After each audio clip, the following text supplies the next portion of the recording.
Assalamualaikum warahmatullahi wabarakatuh. Saya Yuni Harmonisari, nomor induk mahasiswa 226110124, akan memprestasikan jurnal ilmiah dengan tugas dari dosen pengampu Bapak Donald Devi Amdanata PhD dengan judul Implementasi Manajemen Operasional terhadap Penyelesaian Masalah di PT Toyota Manufacturing Indonesia. Jurnal Ilmiah Ekonomi Global Masa Kini, volume nomor 13, tanggal 2 Desember tahun 2022. Latar belakang kegiatan perusahaan yang dijalankan perorangan maupun perusahaan diketahui harus memiliki sistem operasional yang terstruktur sehingga dapat mendukung pengelolaan seluruh aktivitas usaha dalam mencapai tujuan yang telah dirancang untuk kepentingan bersama. Untuk mencapai tujuan yang diinginkan, salah satunya adalah manajemen operasional yang dianggap memberikan kemudahan bagi pelaku usaha untuk menyusun perancangan baik tahap produktivitas, mengawasi tahap pengelolaan produk, serta menyebarkan atau memasarkan hasil produk yang telah dikelola hingga diterima ke tangan konsumen. PT Toyota Motor Manufacturing Indonesia diketahui sebagai salah satu perusahaan manufaktur yang bergerak di industri pembuatan alat transportasi seperti mobil dan motor, yang dipasarkan untuk meringankan perjalanan masyarakat hingga sampai ke tempat tujuan menggunakan kendaraan pribadi dibandingkan kendaraan umum.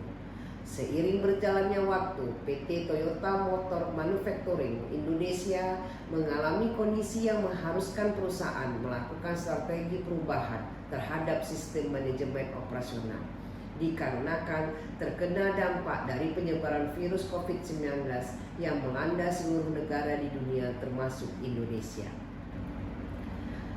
Landasan teori, manajemen operasional adalah sebagai upaya dan tahapan akan proses-proses operasi perusahaan guna mengatur dan mengontrol produktivitas, tenaga kerja dan sumber daya usaha untuk mencapai tujuan perusahaan.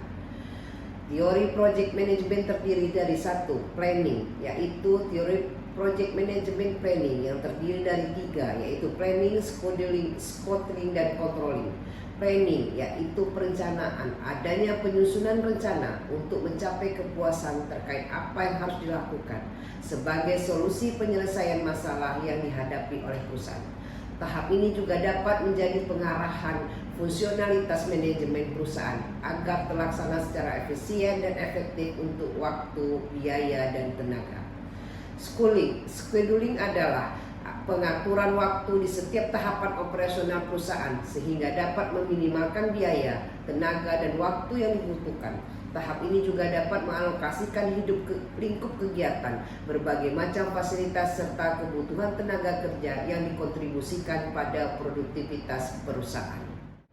Controlling adanya pengawasan dari tahap awal sampai akhir seluruh kegiatan produktivitas perusahaan guna meminimalkan dan menghindari ancaman resiko yang tidak diinginkan agar mengurangi kerugian yang dapat dialami seluruh stakeholder perusahaan. Yang kedua, yaitu teori forecasting management adalah proses memperkirakan semua kebutuhan perusahaan masa depan termasuk kualitas, kuantitas, lokasi, waktu, dan biaya produktivitas sesuai dengan pemenuhan permintaan produk yang diinginkan oleh pasar. 3. Teori manajemen quality adalah tindakan mengawasi semua kegiatan dan tugas yang harus diselesaikan untuk mempertahankan tingkat keunggulannya yang diinginkan. Ini termasuk penentuan kebijakan kualitas, menciptakan dan melaksanakan perencanaan dan penjaminan kualitas. Yang keempat, teori supply chain management adalah manajemen aliran barang, data, dan keuangan yang terkait dengan suatu produk atau layanan, mulai dari pengadaan bahan baku hingga pengiriman produk di tujuan akhirnya. Metodologi penelitian yang digunakan dalam penelitian ini adalah menggunakan metode penelitian kualitatif dan dapat disimpulkan. 1. Penelitian kualitatif adalah penelitian yang bermaksud untuk memahami fenomena tentang apa yang dialami oleh subjek penelitian dan dilakukan untuk memberikan penjelasan mengenai suatu fenomena. 2. Data yang digunakan adalah data sekunder berupa data-data hasil internet searching yang berasal dari laporan keuangan dan tahunan yang digunakan sebagai bahan riset, terutama dari tahun 2019 sampai dengan 2021 untuk melihat perbedaan antara manajemen perusahaan sebelum, selama, dan setelah pandemi serta hasil produktivitasnya. Website perusahaan dan berita membantu memberikan informasi lebih dari perusahaan sendiri atau informasi jurnalistik. Terkait dengan operasional tersebut, di project management ini terbagi menjadi 3, yaitu planning. Tahap kedua yaitu scheduling. Yang ketiga, controlling. Processing management yang dilakukan perusahaan sebelum masa pandemi adalah tidak melakukan perkiraan jumlah produk yang disediakan untuk dapat dipasarkan ke konsumen karena perusahaan menghindari jumlah produk yang telah disediakan tidak laku terjual, sehingga manajemen menerapkan konsep produksi sesuai dengan kebutuhan dari setiap versi produk dengan jumlah minimum yang menyesuaikan tingkat permintaan dan pembelian dari tahun sebelumnya. Ketiga, managing quality. Perusahaan sebelum masa pandemik meningkatkan mutu yang diimplementasikan berupa bentuk dan cara berpikir pada perkembangan visi dan misi manajemen. Yang kedua, meningkatkan kepercayaan dengan membangun dan mengembangkan kemampuan karyawan yang baik dan profesionalisme yang meningkatkan pemasaran produk dan meningkatkan kualitas dari mutu produk untuk dapat bersaing dengan kompetitor lainnya.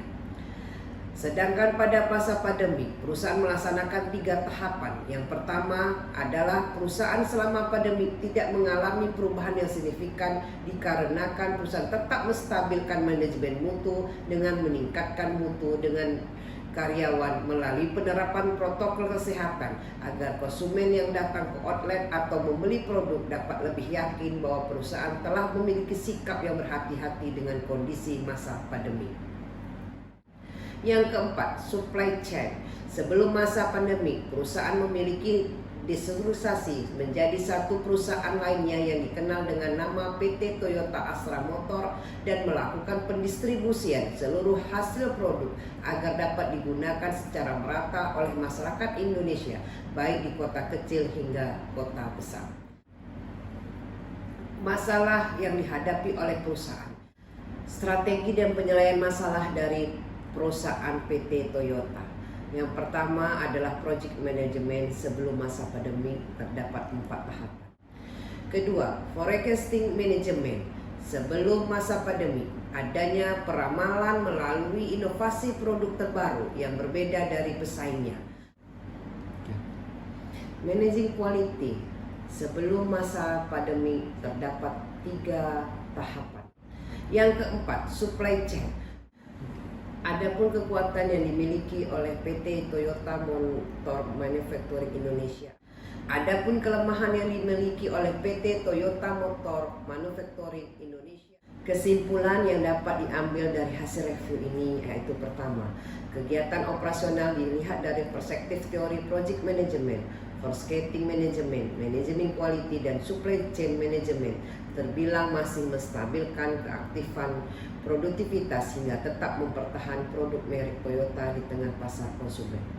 Yang kedua, masalah operasional yang dialami PT Toyota Manufacturing Indonesia sebelum, selama, dan setelah masa pandemi diketahui menghadapi berbagai macam masalah di setiap kurun waktunya. Yang ketiga, sesuai perspektif teori proyek manajemen, forecasting manajemen, manajemen quality, dan supply chain management, diketahui bahwa perusahaan dapat menentukan solusi penyelesaian hambatan yang dihadapi sehingga mampu memproduksi dan menjual hasil produk yang meningkat di masa setelah pandemi COVID-19. Demikian yang dapat kami sampaikan. Terima kasih atas perhatiannya. Wassalamualaikum warahmatullahi wabarakatuh.